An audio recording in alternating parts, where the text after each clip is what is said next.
this incarnation has the potential to be the first incarnation you've experienced where you realize an authentic connection to your soul's perspective, an authentic connection to your soul's wisdom. Not just in fleeting ahas, not just in sort of feeling like you have a muse, not sort of in creativity, but an actual authentic connection to the wisdom that your soul offers you.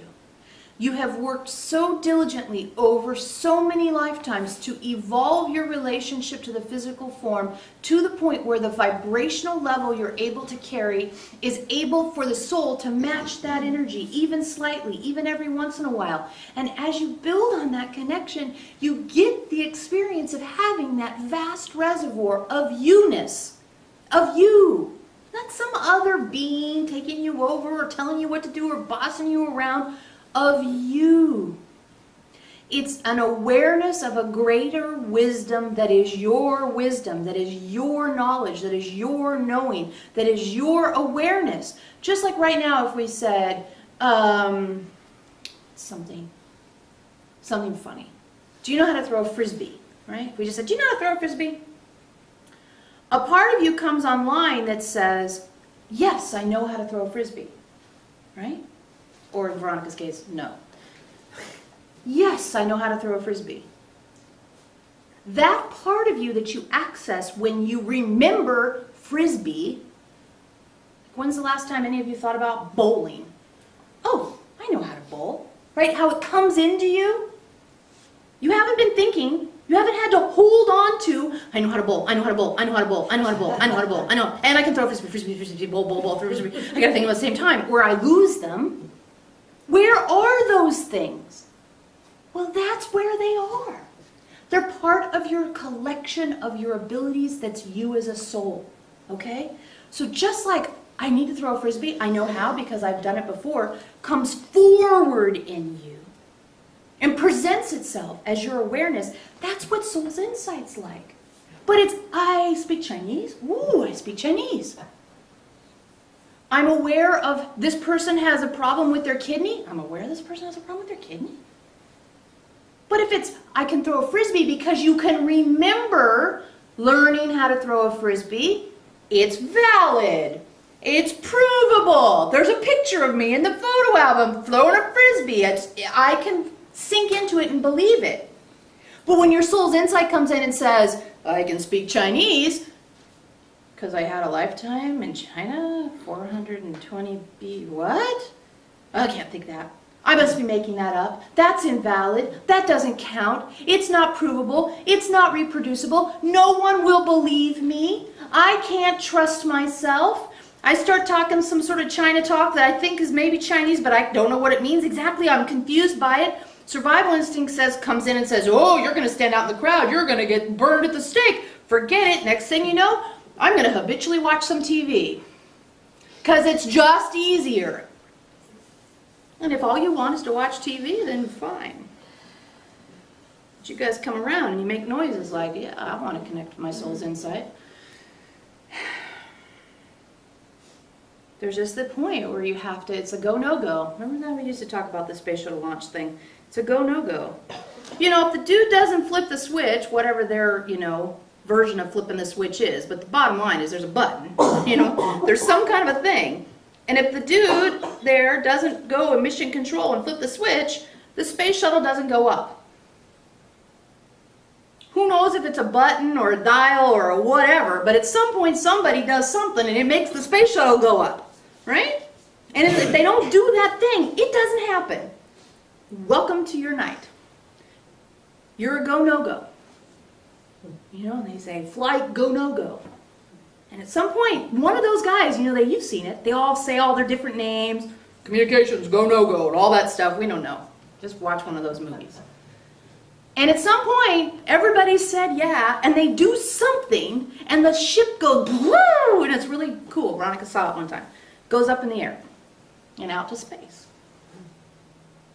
But there's a point at which some last thing happens to make that actually go. That's where you are. Habit, go, no-go. Survival instinct, go, no-go. Fear, go, no-go.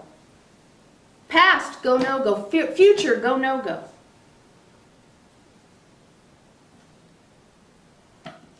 What are you going to do?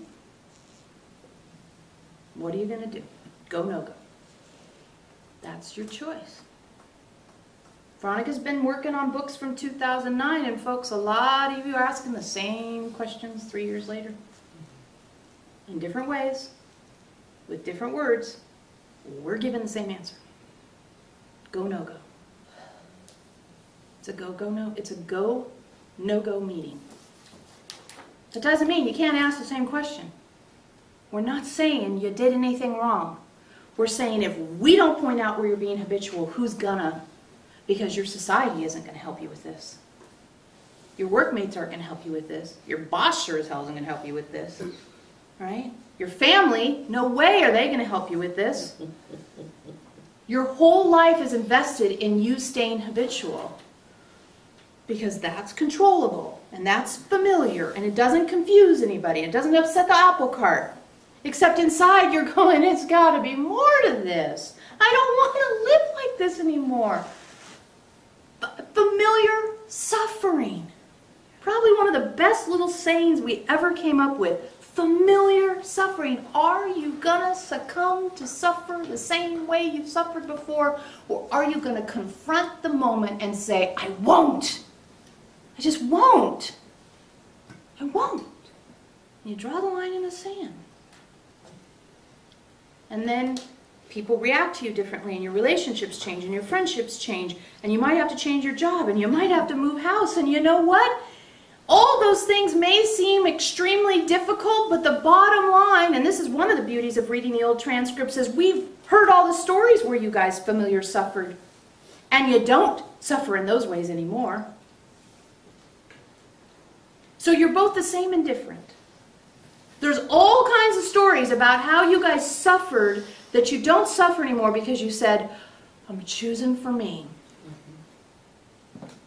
And then there's the ways that you cannot find a way out of. But you've had success. You've made it through. You're on the other side.